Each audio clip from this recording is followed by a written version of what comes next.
Et puis, autre conséquence directe de la crise, beaucoup de voyages d'études prévus en fin d'année sont suspendus. À Moorea, les élèves de CM2 de l'école de Mahaté avaient prévu de partir en Nouvelle-Zélande.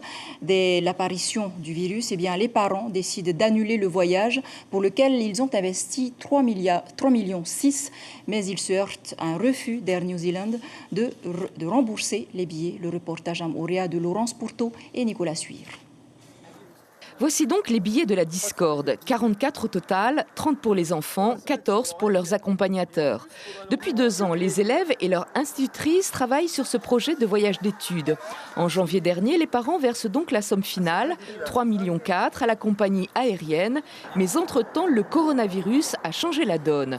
Par mesure de précaution en vertu des recommandations du ministère, début février, les parents décident d'annuler le séjour. À l'unanimité, les parents ont décidé de ne pas prendre le risque d'exposer leurs enfants à cette maladie que nous ne connaissions pas bien. Et tous les parents demandent à ce que l'on annule cette sortie. Nous allons donc vers l'agence Air New Zealand qui nous dit qu'il n'y a vraiment aucun souci, que nous pouvons aller en Nouvelle-Zélande. La directrice me dit même qu'elle part d'ici peu avec son fils pour la Nouvelle-Zélande et que nous pouvons y aller les yeux fermés. Pour certains enfants, le coronavirus représente de surcroît un véritable danger. Sur 30 élèves, 7 souffrent en effet d'asthme et d'allergie. Pour eux, le remboursement serait plus facile à justifier, mais les parents restent solidaires. Moi, c'est clair que je peux me faire rembourser par rapport à mes billets, au ticket, parce qu'il va falloir que j'aille voir en fait le médecin traitant pour pouvoir avoir un certificat médical et prouvant que le fait qu'il soit asthmatique et vu le coronavirus, donc je peux ne pas le mettre, il ne doit pas prendre l'avion. Par ailleurs, impossible de reporter le voyage. Les élèves sont en CM2 et quitteront l'école en juin.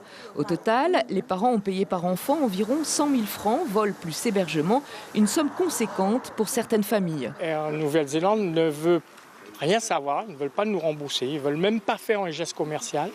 Ils restent droit dans leurs bottes selon le règlement. C'est pas facile parce que les gens d'ici, la plupart des familles, ce sont des familles entre guillemets défavorisées.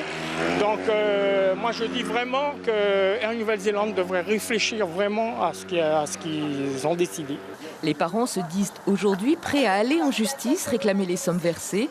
Sollicité, Air New Zealand nous a expliqué que seul un report était possible et avait été proposé aux parents, rappelant qu'aucune compagnie aérienne actuellement ne rembourse de billets d'avion.